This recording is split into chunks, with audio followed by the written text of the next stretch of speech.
Hey, I am Ginger, CEO of Motive 3, where we work with companies on messaging strategy and messaging playbooks. And I'm here with my good longtime friend, Philip Horvath. Philip, will you introduce yourself? Hi, my name is Philip. I'm a chief catalyst and partner at Luman, and we essentially build frameworks and experiences for leaders of the future, people who are willing to, lead us into the future. Awesome. And so, Philip and I have been talking for a while, and basically, one of the things I think where you and I have like the most interesting conversations is where a company's narrative intersects with a person's narrative, right? And it all comes together as culture on the inside. And, we've talked about this. I'm a big believer that in order for you to be a thing, in terms of like tell your story entirely, it really should include every single person in the organization to kind of build that culture. And I'm just kind of curious about what you've seen and what you've been doing. If you can give me a little bit of background on how you address that. Well, I love the fact that you're using the word narrative, right? Because I think our colleague John Hager makes a nice distinction between narrative and story, right? Because if you think about story, if I ask you, who are you, Ginger, you're going to start telling me a lot of stories, right? Or if you say, who are you, Philip, I'm going to start telling you a bunch of stories about where I grew up and how what I did in my life and failures and successes and transformations that I've gone through. And so these are kind of our stories, and the company has those stories as well, right? I mean, the company has an origin story, it has stories of failure, of successes, of transformations that it underwent.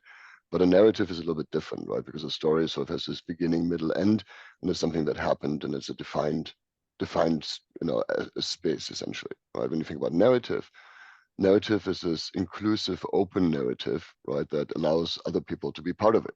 Like if you think, for example, the typical example people will mention is, we're going to put a man on the moon in 10 years, right? And it's a super open narrative that now allowed every kid back then to say, oh, I might be this man on the moon, or I might be the engineer who gets us there, or I might build the rocket, or might be something, and they could see themselves in it. They felt included in it, right? And so if you think about a company, you want to have this inclusive narrative starting with your brand promise, right, where both your employees and your customers can see themselves as part of that narrative, right? That's the core of your reason for being here, right? Is that having that narrative, right? And then how you live that narrative throughout the organization, that becomes the stories of the organization, right? That's how you perpetuate the narrative and illustrate the narrative, to the people and make it concrete and real, because now there's actual characters who did things to make bring that narrative to life.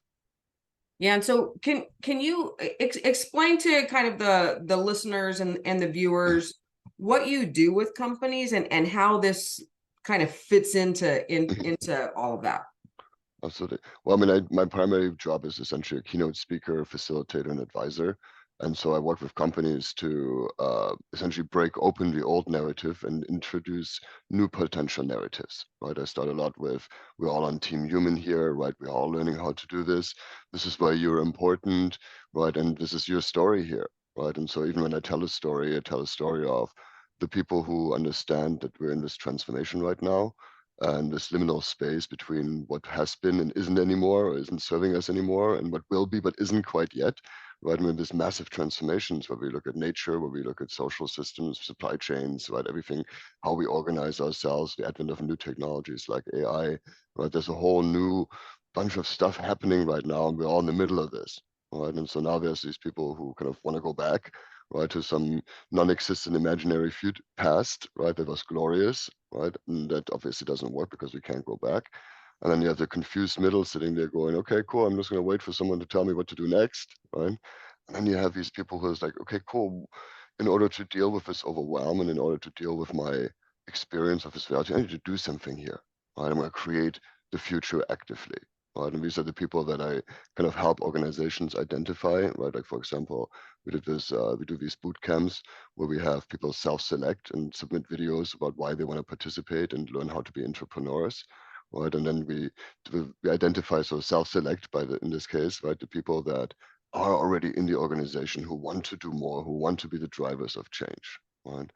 And then like, giving them some tools at hand to essentially present their ideas and their stories all the way to how they pitch it at the end to a bunch of executives, right? And that's bringing this kind of culture, this new kind of culture into the organization, right? And they did a study internally with one of our clients where they found that one person who participates in one of those boot camps tends to influence around 10 people around them in terms of how they work, right? They carry the story forward, right? And so I kind of embed these new narratives, and then I help teams also find their narrative, right? When we do strategic kickoff meetings and workshops where new teams come together, or somebody wants to restart, the strategy for an organization, to really think about what's our narrative here as a team, right? Like, who are we, right? And kind of using that tool there as well to really help people identify who they are, right? Because again, we tell ourselves who we are through stories.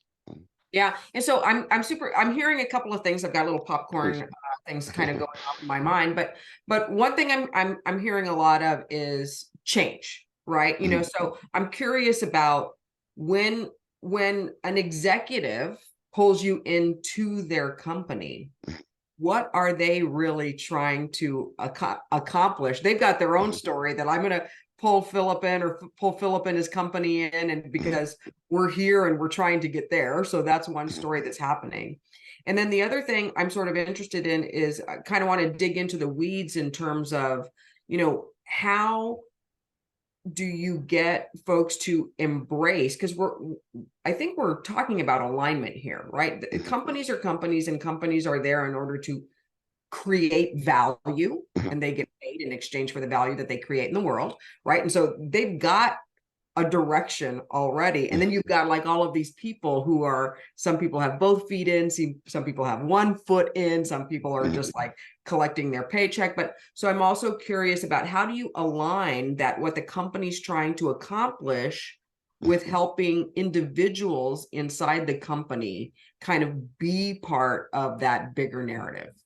Coming back to that intersect that you mentioned earlier, right? In terms of how does the individual narrative relate to the corporate narrative, and how do we bring that intersect in there to really motivate people intrinsically, right? And I think this is a big shift that's happening, right? When you think about the last kind of metaphor for organizations were these big tankers, right? And the big tankers with a solid structure, very clear hierarchies inside of it. And what we're moving into is more like a drone swarm, right? Where we suddenly actually have a lot of individuals that are collectively adding value under a common narrative. Right here, this was a very strict story, and this is who we are and this is what we do. Here it is more of we're exploring what to do, and in that intersect, right? When you think about that sweet spot of where personal purpose and organizational purpose overlay, right? This is where we have a shared narrative. And this is what I said earlier, even with the idea of a brand promise. What a brand promise is really what the narrative that is the reason for why we're in this world.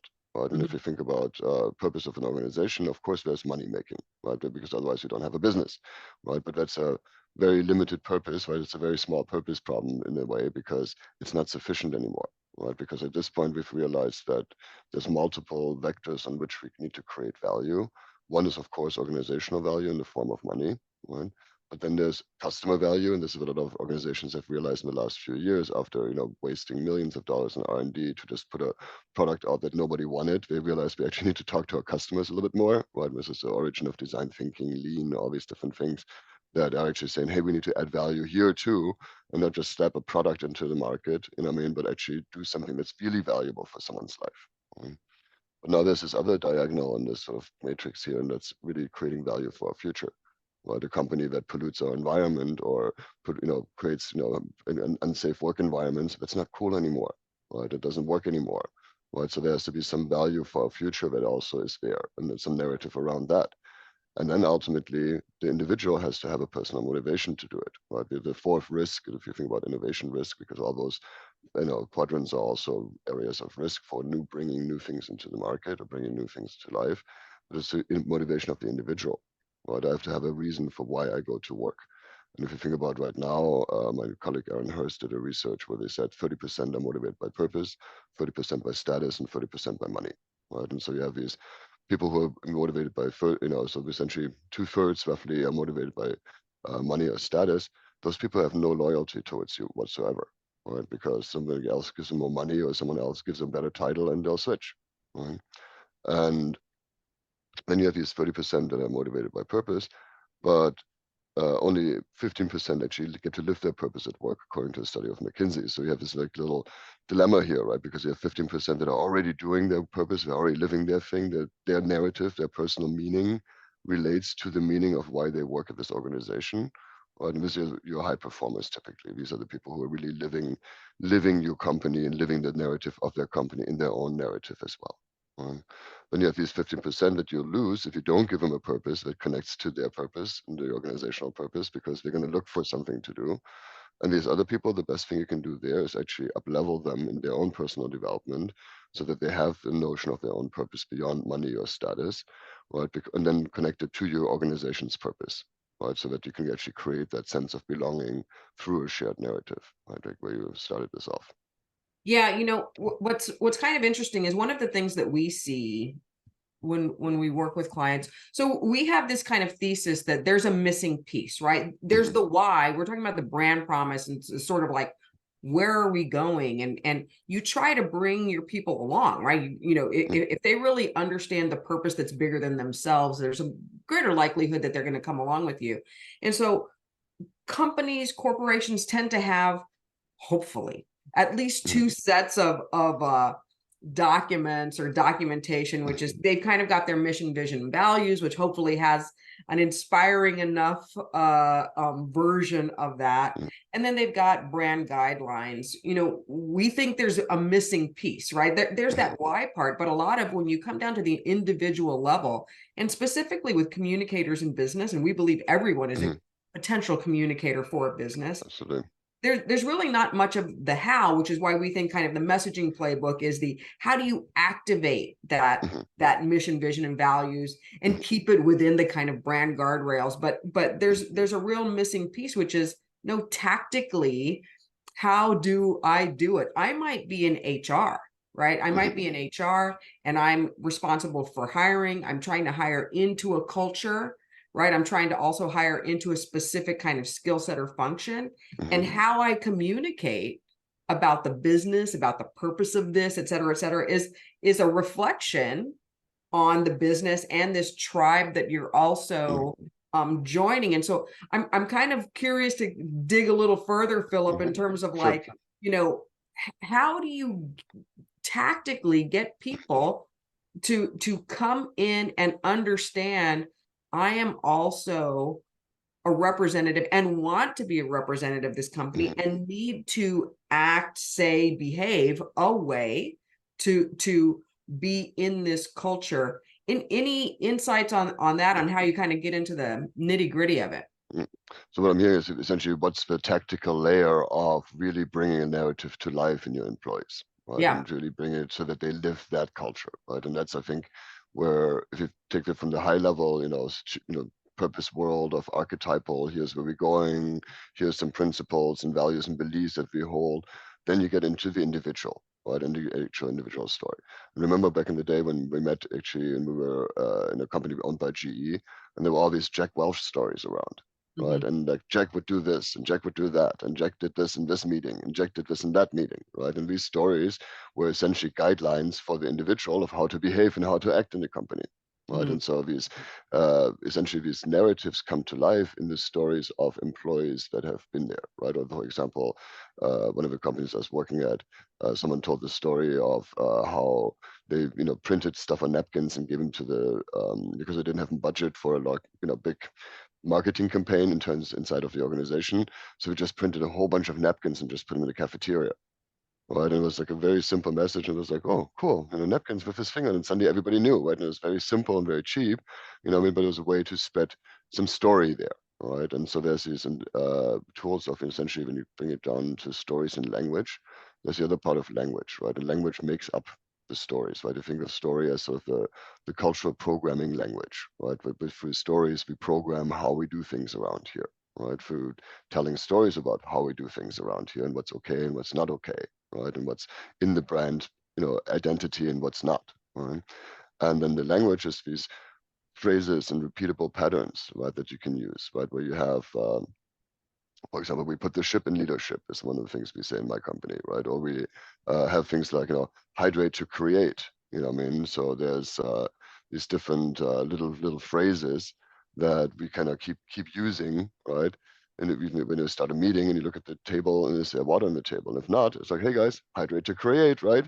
And then we bring a bunch of water, make sure everybody has water, right? Because that's part of how we do things around here. We take care of the human, and it's also representative of human first and honor your needs and make sure that people are actually supported in accomplishing the mission, right? Which is sort of for us the leadership part versus the management part, right? Management is about distributing work, leadership is about enabling people to get it done. Right, and that, these little reminders that whether you use them for yourself, I mean, when I get up in the morning and I'm like, okay, cool, I put the ship in leadership. If it's to be, it's up to me. Like those little phrases, right, are things that I use to motivate myself, right, but that we also use to hold each other accountable in the team. Right?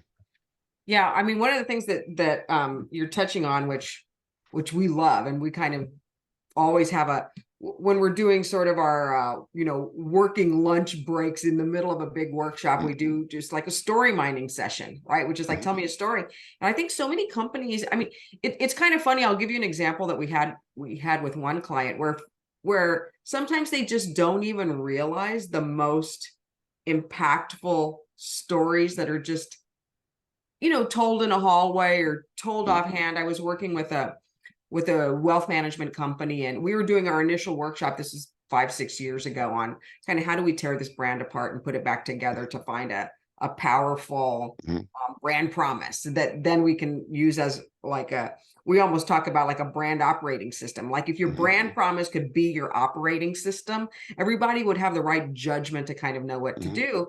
But during the workshop, I was trying to understand, and I asked dumb questions of smart people.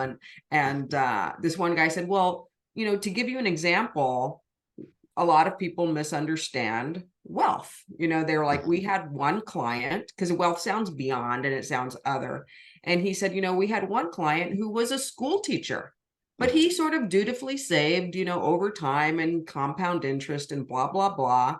And, we were able to, by managing his funds as they grew, he retired at 62 and was able to go out, with, enough money to last for the rest of his life. And what I hadn't understood is like, well, oh crap, like if a school teacher can do it, well, we know that they're most of the, the underpaid people, on the planet, especially in the United States, if that person can do it, anyone can do it. And it shifts the interpretation of the word wealth. But they had this is one advisor who had one story that maybe hadn't quite been heard by the rest of the company, but it was a real potent story to tell their potential prospects, their current customers. It's like, this is something that we can do. They're like, you get to retire once, we retire people every day, and it was like, holy crap, these are potent stories. We have to collect these and sort of expose them to the rest of the company and then to the world, so people can understand in real human terms. And I think that's what I hear you saying is like, I remember the Jack Welch days, we even would ask, what would Jack do? It was sort of an operating system, but it's these little nuggets that sort of serve to like, oh, and then maybe I have a story too, right? And then they could be a part of something. Absolutely. And I think that's the key, right? I think that's the difference between the tanker, where you hear the captain's stories all the time and what would Jack do, right, to this new drones farm mentality, right, where everybody is a prototype of the organization, right? And every single employee, like I said, represents the organization, and telling their stories is actually more important now than to tell the boss's story, right? I mean, the boss is always going to be the boss kind of thing. So of course their story has some weight, but I think especially in this drones farm thing, where we want to have distributed autonomy, right, and distributed localized action and purpose that they can make independent. And this is where these good purpose statements come in, or Kawasaki called it the mantras, right? Like, we are the low-cost airline kind of thing, and everybody at Southwest can make a decision based on that statement, right? Those kind of like very powerful core narratives or brand promises. But it's the employee story, right? Like just the other day, I was at a client and we had a big pitch event, and they had the big monitors up there, right, where they're showing all kinds of different events that are going on in the auditorium there. And one of the movies that they're showing was one of the employees who happened to be one of our mentors in the program that we had. And suddenly I see her up there, like hugely on the screen, right? And she's running and jogging, and it's like, oh, hi, I'm a marathon runner. I'm a mother, I'm a this, I'm an employee, and she was talking about this human side of who she is, right? And her life, and why she likes marathon running, and why she likes the company, and how she relates to people here, and how they do things around in her department, and sort of thing she learned since she worked there, and the opportunities she had because of working there.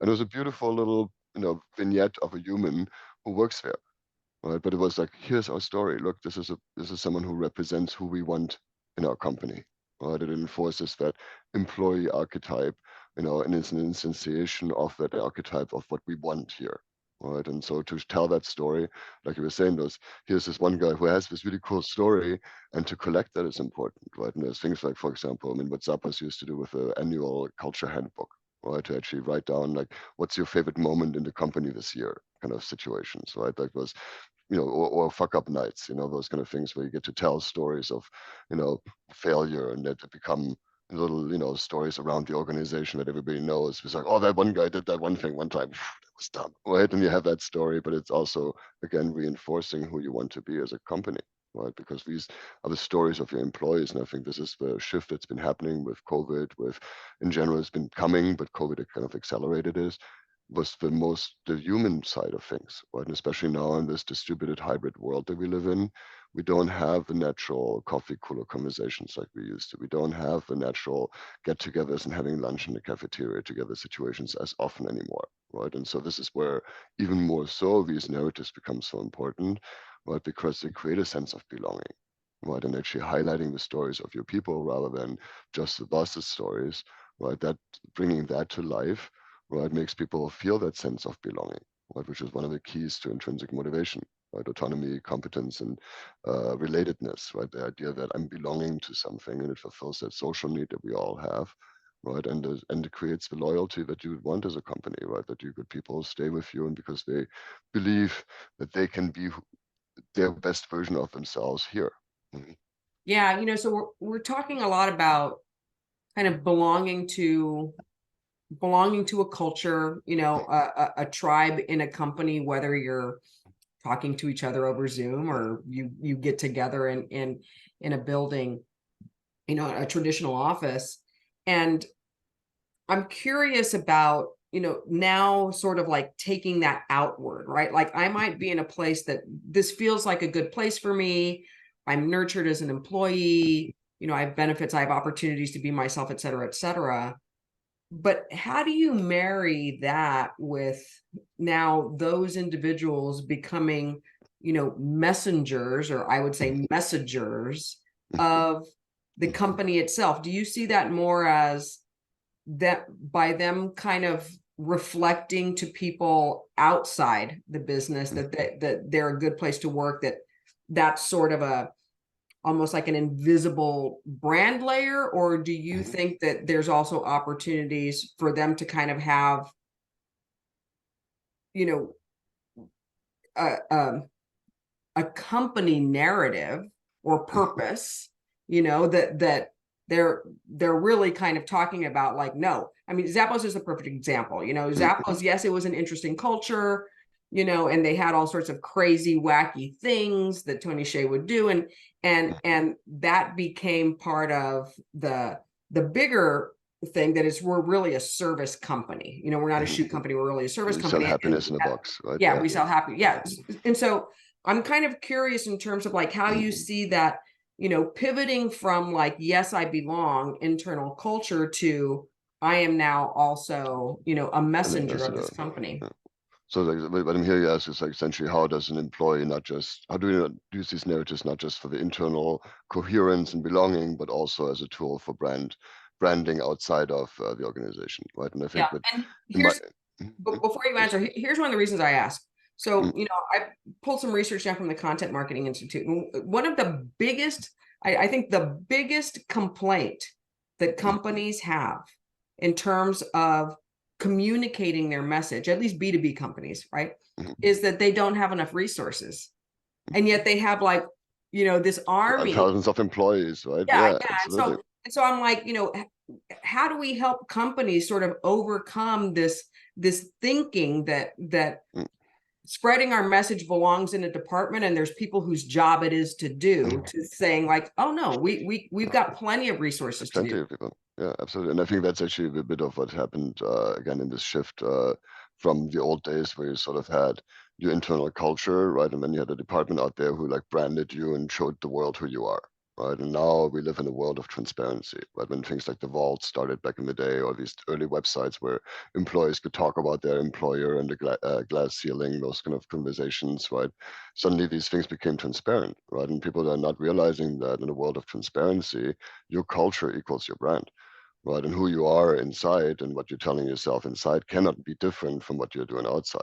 Right? There's one of the examples, for example, when Volkswagen had that scandal with the diesel thing, right? It came actually to be that the internal culture was really toxic, right? And people were yelled at, and people were, there was all kinds of things that are not okay in the culture internally, and it ultimately came to be visible, right? And so I think what today's day and age, really the best employer branding is to have, support your employees, right? And I think we like to also say that customer focus, one of those nice little buzzwords that people have, but customer focus starts with employee focus, right? If I'm actually treating my employees as the people that I'm also creating for, right, and creating opportunities for to live their purpose at work, right? If I'm treating them in that way, they're going to treat my customers that way, right? And those are the real stories that come out, right? Like that, then your customers and your employees, those are the best brand ambassadors you have. I mean, you don't need to spend gazillions of dollars on some nice brochures and big, billboards that nobody wants to look at anyway, right? Create people who are just excited to work where you work, and who feel like they're part of a narrative that they want to tell at parties what they do, right? When you ask people, so what do you do? Right? And they just say, oh, I work in accounting. I mean, it's like instead of that saying, hey, I work at this company that does this in the world. You know Mm-hmm. what I mean? That's the best marketing you get, right? And Yeah. because it's the employer branding, but it's also the brand that you're standing for. And it's like, this is the kind of products that we would want to buy now, right? And it's coming back to this quadrants of risk or quadrants of value that you have to create, right? If it's just a company that's out for profit now, and that's their only purpose, they're not going to be sufficient anymore. Nobody's going to be proud to say, "Oh, I work in a company that makes a lot of money." It's like that's not that interesting anymore, right? In this narrative that is changing of, hey, what is your company doing for the future, right? What are you doing in your company for the future? What are you doing for someone, right, to make their life better? Mhm. Yeah, I'm kind of curious also, how you think the executives at a company can kind of unleash that. There's some sort of like little infographic or meme floating around LinkedIn and floating around the world, that if it's that classic iceberg model, Mhm. right? Like there's the top 10%, and then there's all of this below. And Mhm. the I don't remember what the research was, but it was basically that at the executive ranks, Mhm. they know about 5 to 10% of what's actually happening in the company, because there's so Sure. many layers below. And I Mhm. think about the cautionary tale recently, of Boeing. I get all my news from, kind of comedy news shows, because the rest of so I was watching John Oliver a couple of weeks ago, and he Mhm. did a whole thing on Boeing, and they had Mhm. cameras where, you know, they were interviewing folks kind of down, let's say on the factory floor level. And there's this image of Boeing as like progressive and safety and all of this stuff. And they were asking folks working physically on the plane whether they would fly the plane. And they're like, no, I really don't think so. Everything.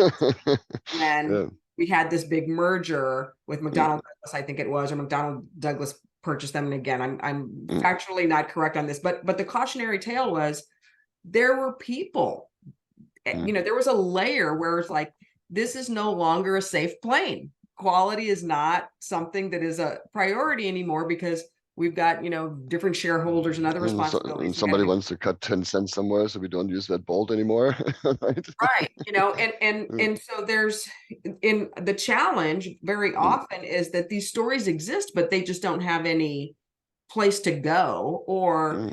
feel like you don't want to be, and this is real. I mean, Mm. whistleblowers get canceled all the time, like you're like, if Absolutely. I say something, I'm personally going to be out of my job. But what would you say to, not every executive is going to Mm. take this advice, but Absolutely. executives using sort of storytelling, Mhm. story mining, open mic type tactics to understand what's happening in their organization without being defensive, without Mhm. also giving people soapboxes, right? To like, Mhm. oh, Absolutely. it's like, let's Complain and complain whine. day. Yeah. I mean, how do you manage all of that stuff? Mm.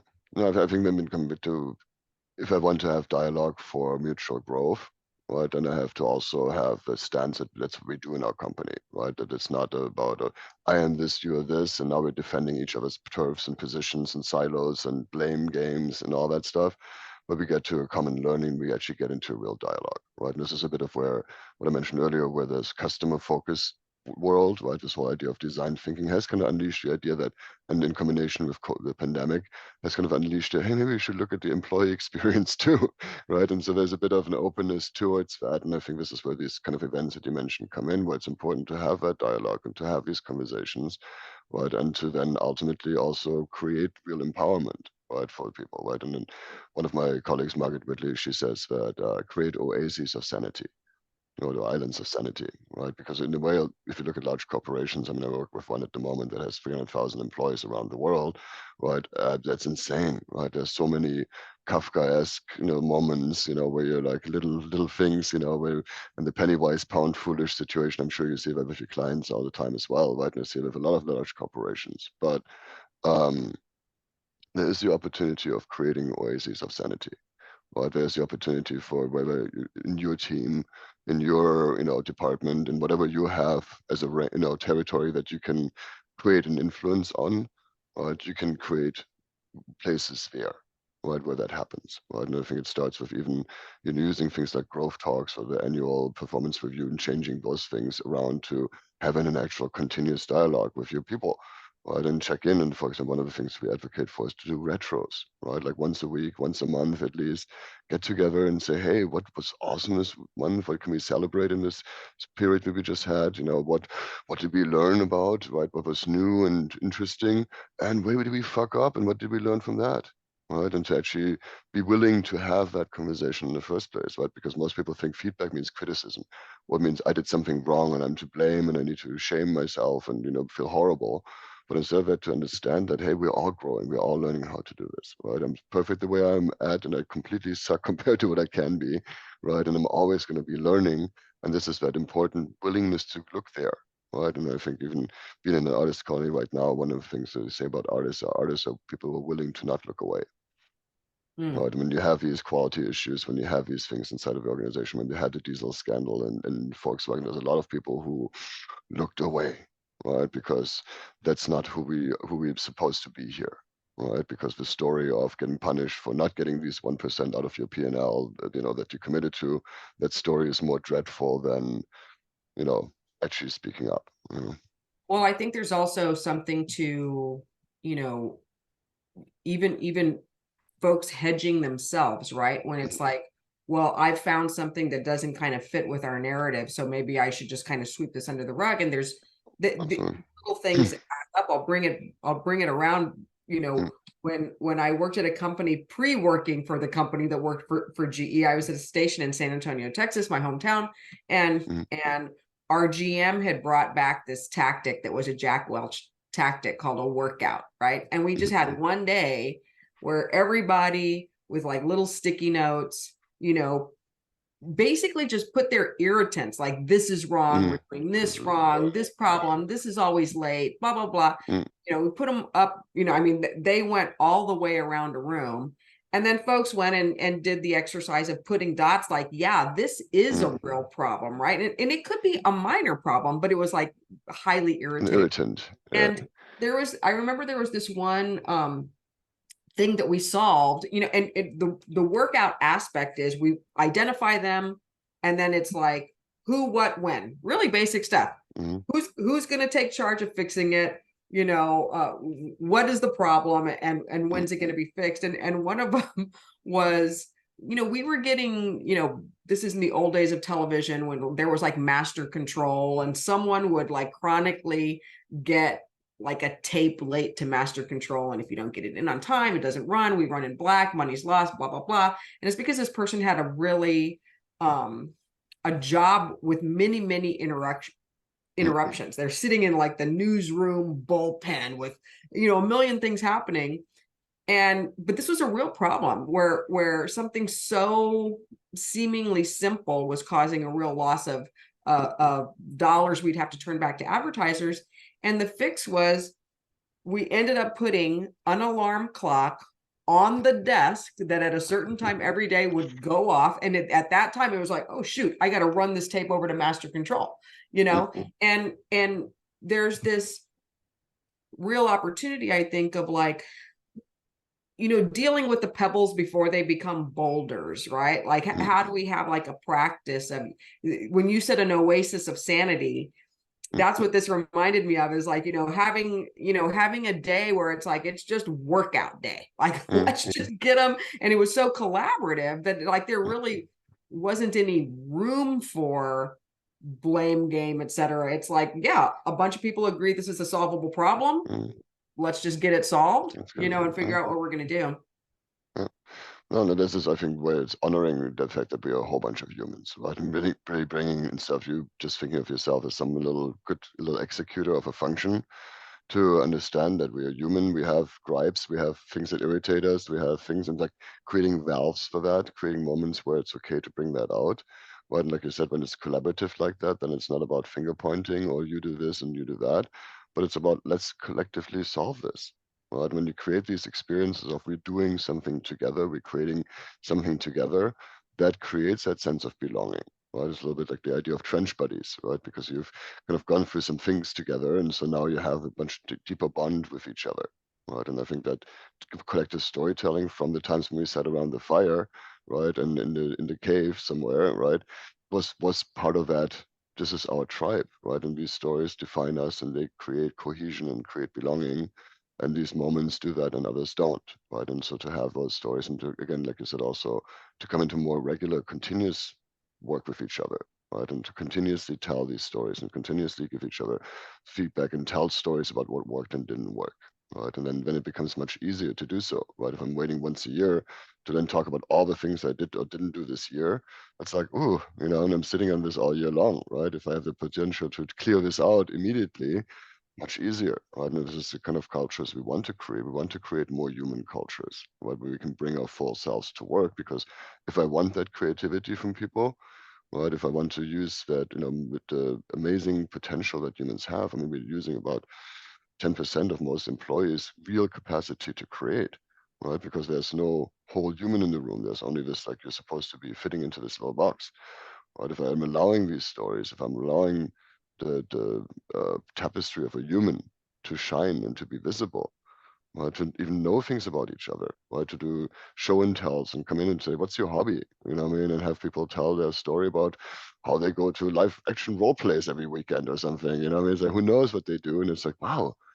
And then you hear each other's stories, right? And you share these moments. Then you have a connection and a bond that evolves, right? And this is, I think, the real employer branding, where it's not something that I'm putting on a post somewhere out there, but where I'm having people that, are living together and working together as humans. Yeah, I love that. So I'm gonna kind of bring that up. I love that Sure. idea. It's I think it's really powerful in terms of helping executives and in companies of all sizes really sort of understand the full potential of what they have inside their company in terms of kind of taking their message forward. And so, when the reason we are evangelical about messaging playbooks is because we believe it's sort of like a way for everyone in the company to get on board, and everybody potentially could be a creator, could be a storyteller, etc. And so I'm curious, from you, if you could add a chapter or a page that like should be in every messaging company messaging playbook, what would you add? What's the tip or the play or the tactic or strategy that you would say really needs to be included in a messaging playbook for companies? I would say it's um, having enrolling narratives in everything you do. right? And even like how you make requests of each other, for example, right? But if I send you a message to say, hey, can you get this done by Friday, right?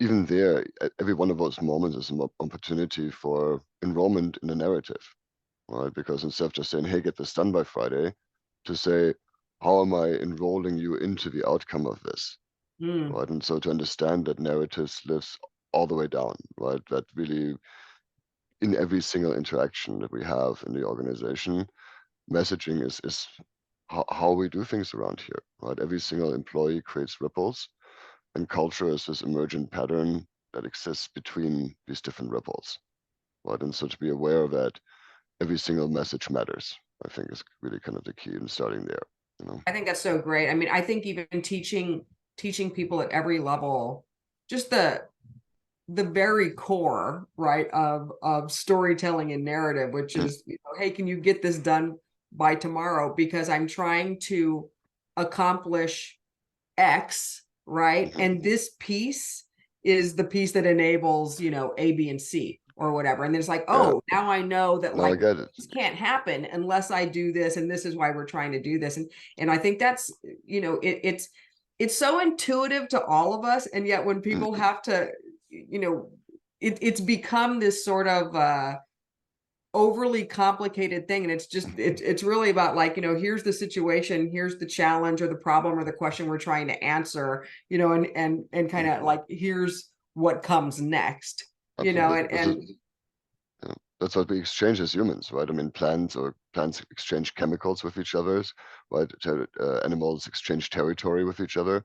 Human exchange stories with each other, right? And every single story matters, right? Every single story and how you're talking about your day, and even how you're talking about yourself, or how you look at yourself, and the stories you tell yourself, about what you can and can't do in this world, right? And the stories we tell ourselves as a team and as an organization ultimately, or even ecosystem beyond that. Right? And this is like really coming back to tell yourself good stories about yourself. Start there. yeah, I love that. I love that. So at the end of these conversations, I ask a lot of Mm, questions, and so at the end of these conversations, I allow you or mm, to turn the table if you have anything that you want to ask of me, anything on your mind, and if you mm, don't, that's okay too. mm. Well, I mean, we started off with this distinction between story and narrative, and I'm curious, for you especially, who's able to condense so many stories into a narrative. Like, how do you go about that, right? Because if I have all these stories in the organization, like if I want to find the core narrative underneath that, how would I go about that? Yeah, I mean, it's interesting.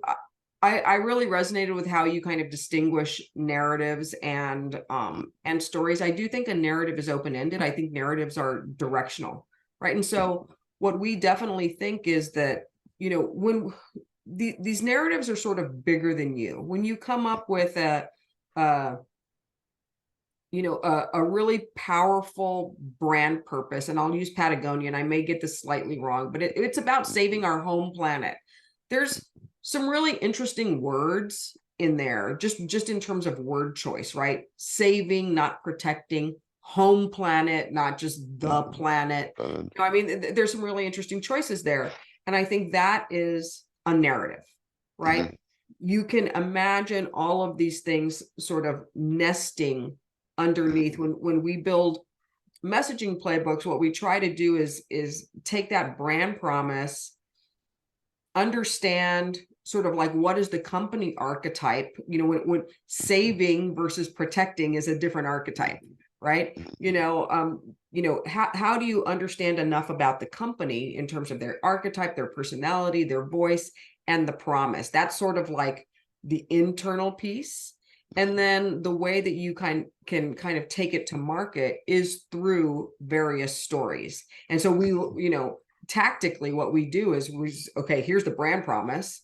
mm, Promise has to be mm, supported by at least three pillars, the same way a stool won't stand with only two legs. You mhm, need at least three things to create belief, right? And so we mhm, kind of create the structures under that. And then, we sort of think about it as, I always tell clients, it's sort of like having, the old school uh cards at the library, or like dresser mm, drawers, where you've got different topics and different People, stories, different proof points, case mm, studies, testimonials, mm, etc., that start supporting all that narrative, right? The mm, narrative is never ending. I think there's a million little stories sitting under that narrative that keep it alive and give it potency, and it's also very organic, right? The stories are going to change over mm, time. The narrative usually isn't, and that's sort of how mm. we think about that. Yeah, yeah, perfect. Thank you so much. That's right in line with what I was saying. So it makes a lot of sense in terms of the distinction there. Beautiful. Thank Awesome. you. Well, Philip, I loved having this conversation. I love talking to you. We always have like the most fascinating stuff. And what I think I love most about this is, we're really adamant that like narrative and storytelling and messaging and all of this stuff, Mm, it's not just it's not enclosed in the marketing department, right? It's mm, really the entire company. And anything that leaders can mm, do to engage their entire staff and partners and contributors, etc., in the narrative, I think mm, is going to help them combat that very real problem, mm, especially now, right? Is that like I don't have enough resources to keep up with the velocity and volume of of mm, of mm, stuff that I need to put out into the world just to kind of be visible, right? Like it mm, gets more and more complicated. And it's like if you can take everybody inside your company and kind of mm, mm. enroll them, in the story, I think it's Yeah. really powerful. We have 8 billion really awesome little supercomputers running around this planet. I mean, and if you allow them to actually tell themselves better stories to begin with, and I think this coming back to that point, really tell yourself better stories about who you are here and what you can create here, and then what we can create together. Right, and really looking at that, and like I said, when we have that motivation, then things can get better. And it doesn't matter, it's not a marketing department's job; it's everybody's job, right? To really take control of the narrative, your own and the ones that we want to see in the world. I love that. That's a perfect place to conclude. Thank you, Philip.